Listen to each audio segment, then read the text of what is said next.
Magandang umaga po sa ating lahat mga kapatid. Nandito naman tayo muli para po purihan, pasalamatan po natin ang ating Panginoon. So, ako po'y mag-encourage po sa ating lahat na dapat po ay unti-unti po nating maintindihan at maunawaan ito na sa kapanahunan ngayon, nandito po tayo ngayon sa digital church. So, ibig sabihin po mga kapatid na ang ating pong fellowship ay napuputol, pero po ang ating pag-worship sa ating Panginoon ay tuloy-tuloy po yan. Ang pag-worship ay araw-araw po yan, ginagawa po natin. So ito pong malaking tulong po sa atin dahil po sa ating mga tahanan, kasama po natin ang ating pamilya, kasama po natin lahat na tayo nagpupuri sa ating Panginoon. So wini-welcome po natin lahat ngayon, ang ating mga bisita. Wini-welcome po namin kayo na maging kasama po namin kayo sa aming live streaming at higit sa lahat, sa ating lahat ngayon, sa mga kapatid po natin sa Pinugay, kami po ay nagpapasalamat sa ating Panginoon dahil po ay patuloy po tayong magpupuri sa ating dakilang Diyos. So, ngayon po sa pagkakataon na ito, dapat po natin maintindihan at pakuha ito na kailangan po na tayong lahat ay kailangan nakakunik po tayo. Nakakunik po tayo sa ating ginagawa dahil po tayo mismo kailangan we are connecting people to Christ. So kailangan po natin kunin ito na ang mga tao ay dalhin po natin sa ating Diyos. Kasi tayo po yung daan, tayo po yung way para po dalhin po natin ng ating mga kaibigan, ating mga kasama sa trabaho, lahat po na nakakilala sa atin, tayo po yung maging tulay para i-connect po natin sila kay Christ. So saan po ito mangyayari? Mangyayari po ito sa kahit saang lugar. Pwede po natin sila i-invite. Pwede po tayo mag-start ng cell group po natin. At anong oras? Kahit anong oras, pwede po siyang mangyayari. Bakit? Tayo po ay digital church. So kailangan po paganahin po natin, pakilusin po natin yung isip po natin para po ay hindi po maputol ang ating paglilingkod sa ating Panginoon. So ito pong digital church na ito na ginagawa po natin para po ito sa lahat. So congratulations sa lahat po ng ating mga bisita dahil po ang ating Panginoon ay natutuwa. So kahit saan ka ngayon, kahit sa church po tayo, kahit sa sasakyan ka, pwede ka po makapanood nito, itong live streaming na ito. Bakit na kailangan po natin itong gawin? Dahil po ang ating Panginoon ang siya pong unang nakipagrelasyon sa atin. So dapat po na makuha po natin ito, connecting people to self. So itong digital church na kailangan po natin maintindihan at makuha itong mga kapatid na tayo po ang magdadala sa mga tao para po natin magkaroon po tayo ng digital self. So, mga kapatid, kailangan po natin meron tayong plano. Kailangan meron tayong prayer. At higit sa lahat, meron tayong action. Walang saysay ang plano, walang saysay ang prayer pag walang action. So, napakahalaga na maintindihan at makuha natin itong mga kapatid. So, una, kailangan natin connecting people to church or to Christ, and then connecting people to self. So, kailangan po nating tayo po ang maging tulay para po yung mga tao ay makunik po natin sila sa Lord. Huwag po natin hayaan, huwag po natin hayaan na maputol, mahinto yung cell group po natin. So, connecting people to church. Ito po ngayon, digital church. So, kailangan po pagganahin po natin. So, number one, gamitan po natin ng 1, 2, 3 principles.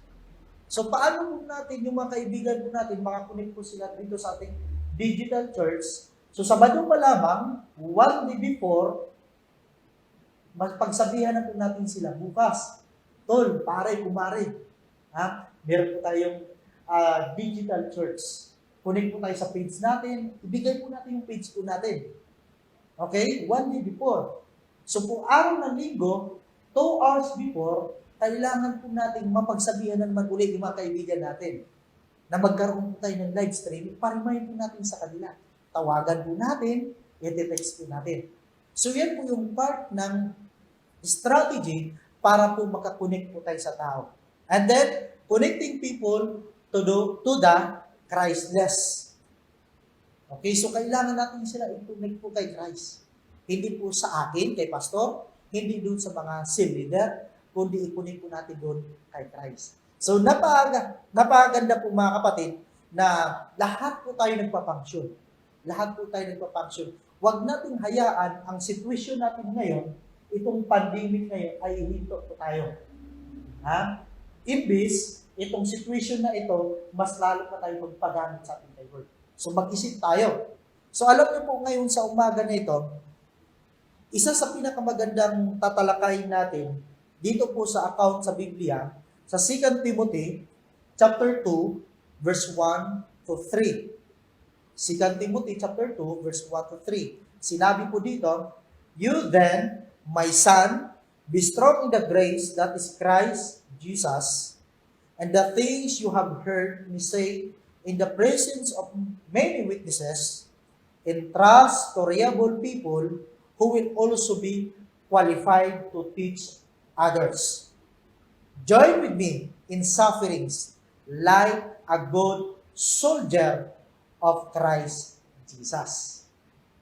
So alam niyo po, sinabi dito ni Pablo doon kay Timothy, ipasa mo kung ano ang narinig mo sa akin, kung ano yung tinuro ko sa iyo, ipasas mo sa mga taong handa namang matuto.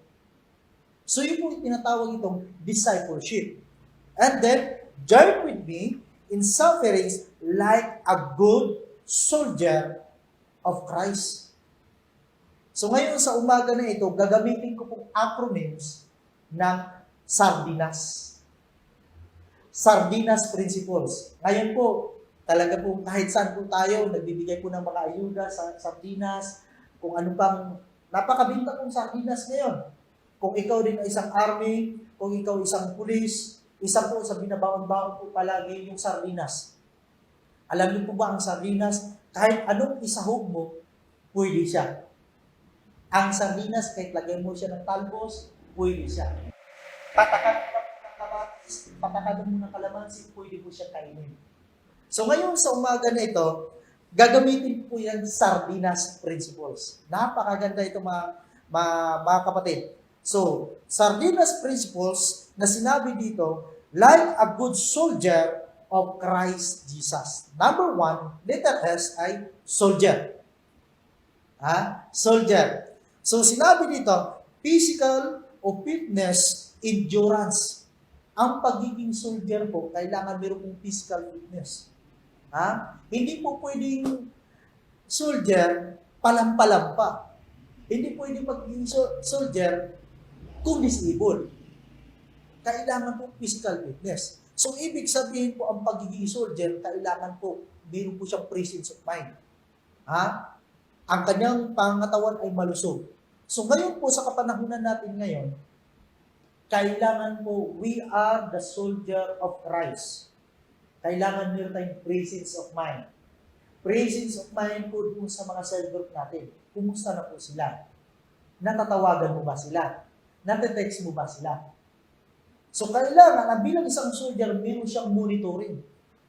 Meron siyang monitoring. So, number 1, makikita po natin ng pagiging isang soldier, physical fitness.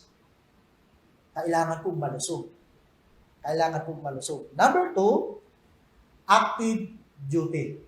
So, kailangan po, kung ikaw ay isang soldier, kung ikaw po ay isang soldier, kailangan active in duty ka. Hindi ka pwede pong wala ka sa serbisyo. So, kailangan po concentration skills and fast reaction. Ang isang army, meron siyang fast reaction. So, ibig sabihin, we are the soldier of Christ, meron siyang fast reaction. Kung ano po yung naririnig po natin, kung ano po yung natutunan po natin, kailangan po natin gawin. Pag sabing hindi pwede, huwag mong gawin. Fast reaction. Pag sabing i-monitor po natin, yung mga kasama po natin sa church, i-monitor po natin yung mga cell group po natin, gawin po natin. Ikaw po ay totoong soldier ng ating Panginoon. Bakit? Sinabi niya dito, my son, si Pablo, itinuring niya po itong si Timothy bilang isang anak, my son. Be strong in grace that is in Christ Jesus. hindi po pwede maging soldier pag hindi ka strong. Nakarinig ka lang ng nahulog ng kaldero, parang wala ka na sa sarili. Dapat po presence of mind. So, dapat makuha po natin active in duty. Letter R, number 3, relationship. As a soldier, hindi ka pwede na hindi ka po makikisama. Makikisama sa kapwa mo soldier. Makikisama sa mga mamamayan. So, lagi po natin makuha po ito. Relationship produce respect. Pag marunong kang makikisama, magbubunga po yan ng matinding respeto. Pag hindi ka marunong makikisama, ang tao ay hindi rin magre-respeto. Ang respeto ay hindi pwedeng bilhin. Ang respeto ay hindi pwedeng hiramin. Ang respeto po, bunga ng iyong ginagawa. Yun ang naging maganda. So, yun po naging maganda po sa sardinas. Ang sardinas po, kahit saan mo dalhin, sa dagat man yan, sa bundok man yan, sa city man yan, kahit saan po, pwede ang sardinas. Anytime mo rin siyang kainin. So, ibig sabihin, relationship produce respect anytime po natin kikilos po tayo. Gumawa tayo ng mabuti para aani rin tayo ng mabuti. So, relationship, active listening skills. So, dapat po, meron po tayong active listening skills. So, dapat aktibo pa rin tayo kahit po tayo ay digital church. Kahit tayo ay digital church. Bakit? Sinabi ng ating Panginoon, join with me in sufferings. Aba, hindi.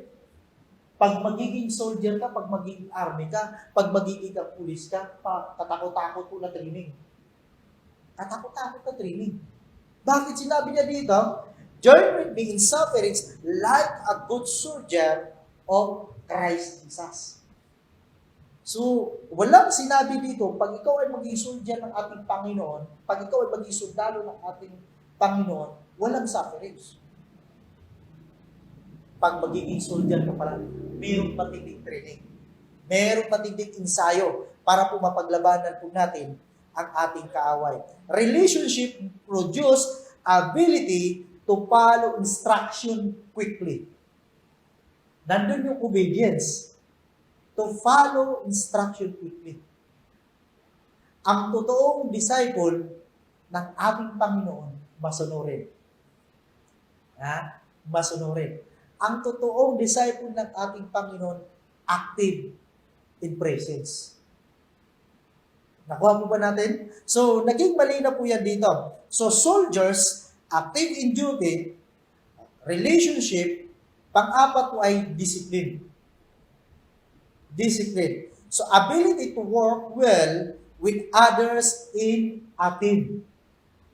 So, hindi ka po pwede pong maging sundalo dito sa ating bansang Pilipinas pag wala kang disiplina. Disiplina produce in good character. Pag kinukurit pala tayo, lalo na pag mali po tayo, dapat tumatanggap tayo ng koreksyon. Pag ang isang Kristiyano, pag hindi tumatanggap ng correction, doon po nagbubukas na siya po'y mapifail. Magkaroon siya ng failure. Why? Masyado siyang believe sa kanyang sarili. Hindi siya tumatanggap ng correction. Hindi siya tumatanggap ng disiplina. So dapat po, makuha po natin ito na magkaroon po tayo ng disiplina sa ating sarili. Okay? Iyon po yung pagbabasa po natin ng Bible, ito po disiplina po natin. Ito po pinakabantayan po natin ngayon mga kapatid. Sa kapanahunan po nating digital church, ito po ang karamihang mga rason ng mga Kristiyano para hindi po sila makapag-digital church. Pastor, wala po akong load. Pastor, wala po akong internet. Pastor, wala akong signal. Alam niyo po, pag ikaw ay totoong soldier ng ating Panginoon, humanap ka ng paraan. Bakit? Ayaw mong mapanghinaan ka ng loob. Ayaw mong mapalayo ang relasyon mo sa ating Panginoon. Totoong soldier ng ating Lord, humanap ng paraan. So, meron siyang discipline. And the letter I ay integrity. Integrity. So, ibig sabihin po, ang isang soldier, dapat meron po siyang patience. Ayan, mapasensyoso. Kahit po ay binabato na po siya, mapapakumbaba pa rin. Kahit po ay nasasaktan po siya, nagpapakumbaba pa rin. Bakit? Maging malinaw na sinasabi ng talata ng ating Panginoon, join with me in sufferings like a good soldier of Christ. So kailangan protektado po natin yung integrity po natin. Suot-suot, dala-dala po natin ang katangian ng ating Panginoon sa Kristo. Yun po, tinatawag po tayong Christ-likeness. So dapat po maghari po sa ating puso at isipan. So dapat po makikita po sa atin. So the more po na mayroong pain, the more tayo lumalaban. Kung ikaw ay nababagsak, bumangon ka. Kung ikaw ay napanghinaan ng loob, tumawag ka sa leader mo. Tumawag ka kay pastor. Pastor, pwede ba ako makausap? Ganun po. Warriors. Dapat po warriors po tayo. Integrity, ability to remain calm, stressful situation. Ito po yung soldiers. Kahit nasasaktan na, kahit na-stress pa, kalmado pa rin. Yung lahat po ng ating mga kapulisan, lahat ng mga sundalo po natin, saludo po kami sa inyo sa kapanahunan ngayon. At higit sa lahat, sa ating mga nurse, sa ating mga doctors, sa lahat po na maging frontliners ngayon, sa you are a soldier. Kayo po'y tunay na mandirigma. Manda Diyos. Mandirigma, dangal ng Diyos. So tayo po, lahat din ng mga pastors, lahat po ng disciple ng ating Panginoon, mandirigma din kayo. Mandirigma din kayo. So lagi po natin makuha ito. Good soldiers, meron po siyang loyalty. Tapat po sa serbisyo. Tapat po sa pamilya. Tapat sa trabaho. Tapat sa lahat ng kanyang ginagawa. So sa atin ngayon mga kapatid, kailangan din tapat din tayo sa serbisyo po natin sa ating Panginoon. Pastor, pasensya na po. Late pa akong gumising. Pwede po bang sa iba na po akong live streaming manonood? Huwag ganon. Dapat loyalty po tayo sa church natin. Nakuha niyo po, dapat loyal po tayo. Pag sabi ko alas 10 na umaga yung live streaming po natin, sige, gising tayo ng umaga. Nakuha niyo pa? Nakuha niyo po mga kakusang? So dapat po makuha po natin ito at maintindihan po natin ito. Meron tayong loyalty. Meron po tayong loyalty. Loyalty po tayo. Pag sabi po nakasuot po tayo ng magandang suot po, araw po ng live streaming, araw po ng linggo, suot po tayo. Nandun pa rin excited po natin. Nandun pa rin yung excitement po natin na makinig po tayo ng salita ng ating Panginoon. Nakuha po natin, kahit po tayo ay nanihirapan, tayo po ay nanibago ngayon, cell group po natin digital, training po natin digital, Sunday service po natin digital.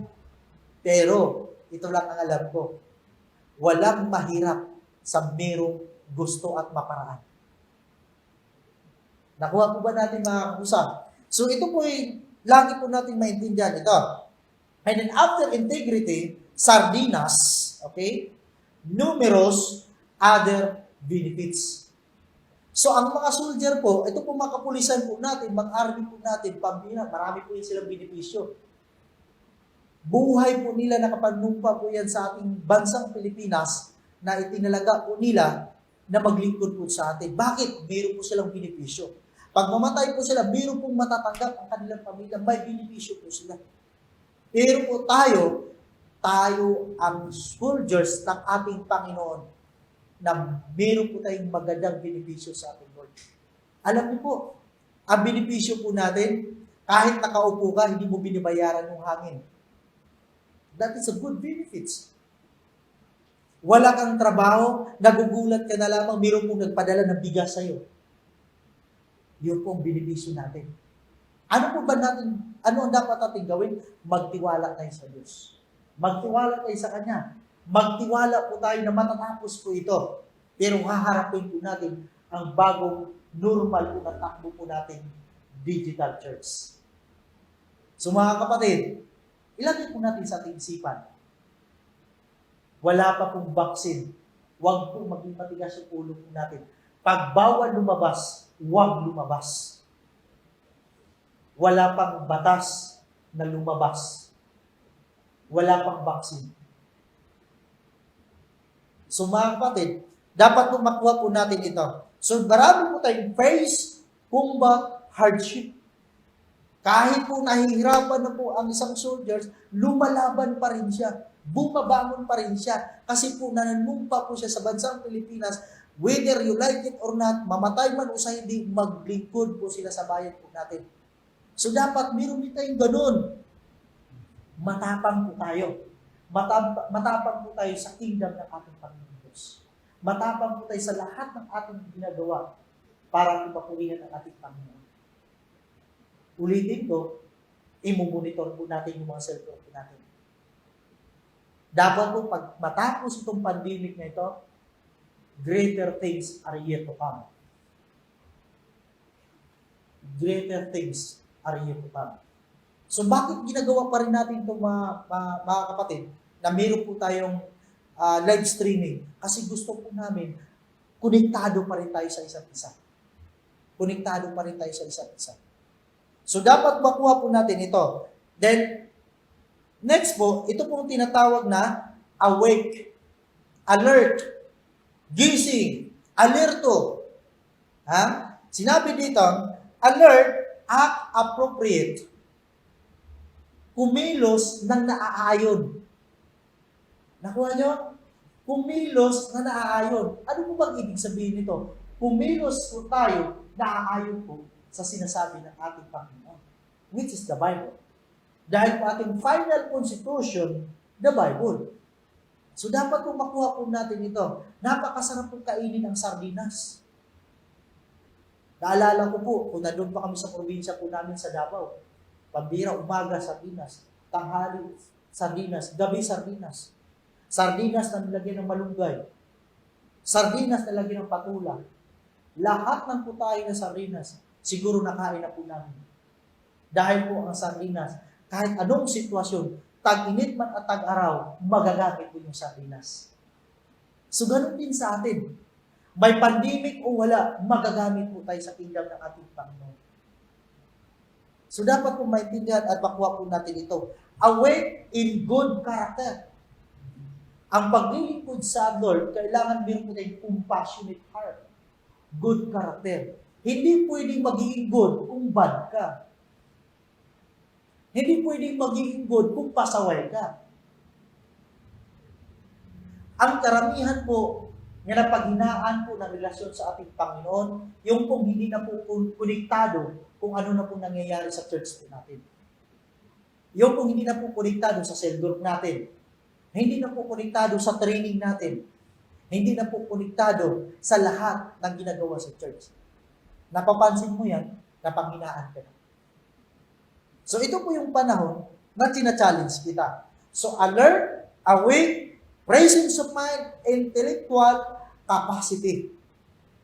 Believe ka sa sarili mo. Tingnan mo yung sarili mo. Meron ka pang galing na dapat mong ilabas.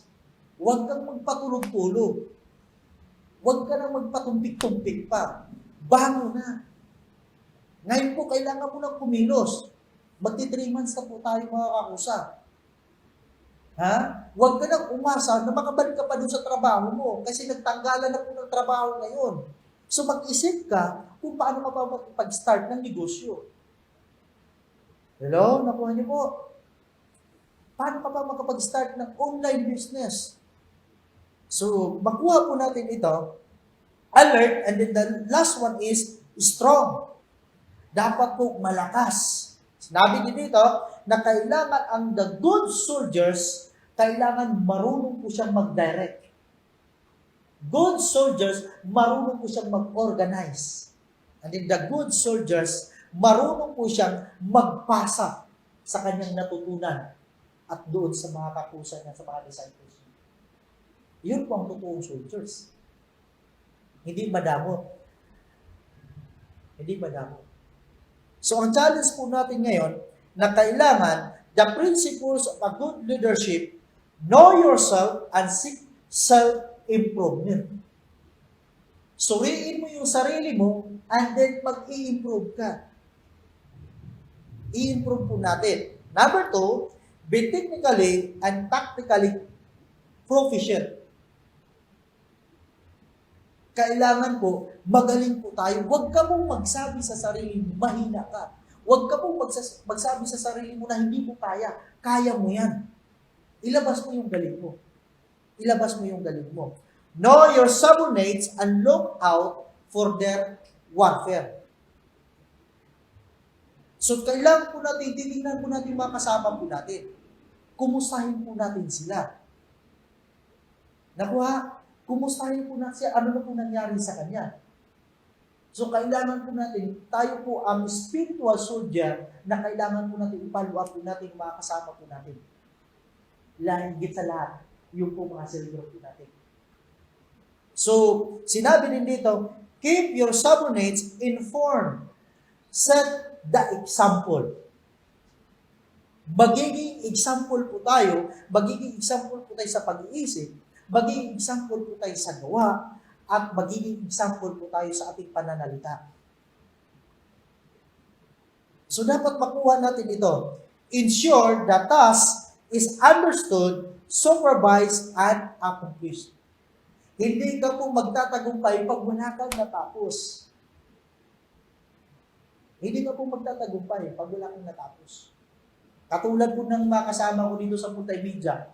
Pagkatapos po ng napanood po namin itong live streaming na ito, ang gaan sa pakiramdam. Meron kaming natapos. Bakit? Hindi ka pwede maging success pag wala kang natapos.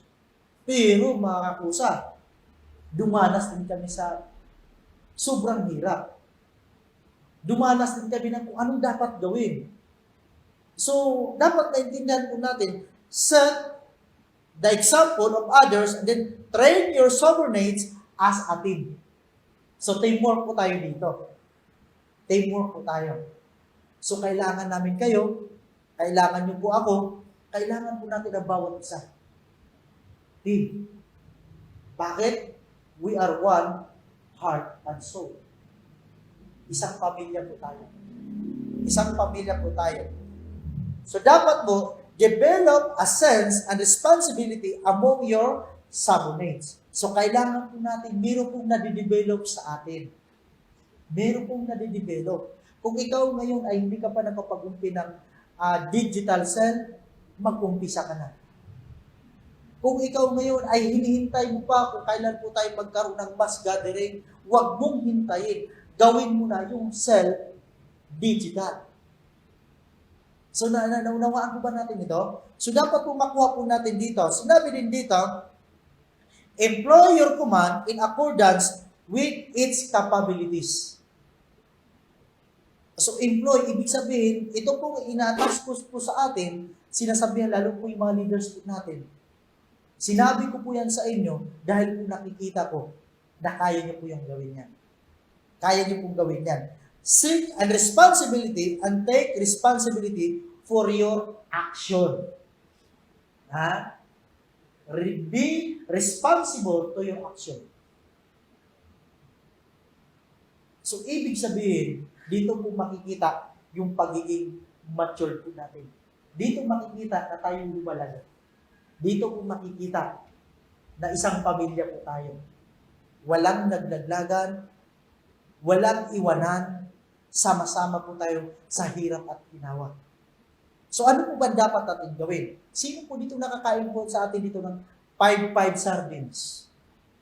Ayan, isa din yan sa paborito po namin sa probinsya. Yung 5-5 sardines. So meron ako 5 bagay na dapat pong magpa-remind po sa atin the 5-5 sardines principles to avoid. Meron po akong 5 bagay na dapat po natin iwasan ito para po tayo'y hindi mapanghinaan. Number 1, iwasan po natin ang mga taong negatibo. Avoid people, negative person. Avoid po natin. Yung pagising pa lang sa umaga, negatibo na, wala siyang pera, wala siyang panay-reklamo. Iwasan mo yun. Nakakahawa yan. Ano pa dapat po natin i-avoid? Avoid negative place. Kanina, negative person, negative place. Paano po tayo magkakaroon ng negative base ngayon? Ayun po yun. Yung po yung Netflix po natin.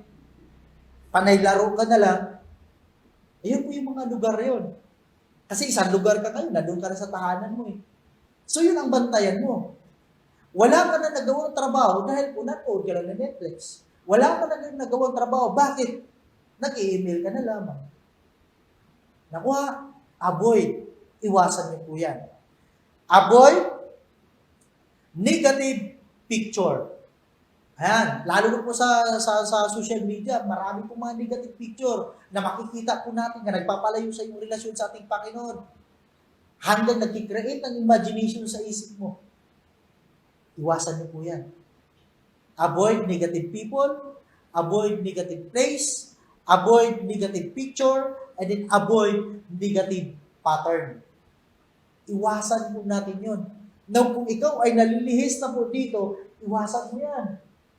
Masundin po natin yung pattern na nagpapatagumpay sa atin sa relasyon po natin sa Panginoon. Dikit ka sa matabang lupa. Dikit ka, nadadalhin ka kay Lord. Huwag doon sa mga tao ilalayo ka kay Lord. Avoid negative power. Person, place, picture, power, and then pattern. Huwag mo pong gagamitan.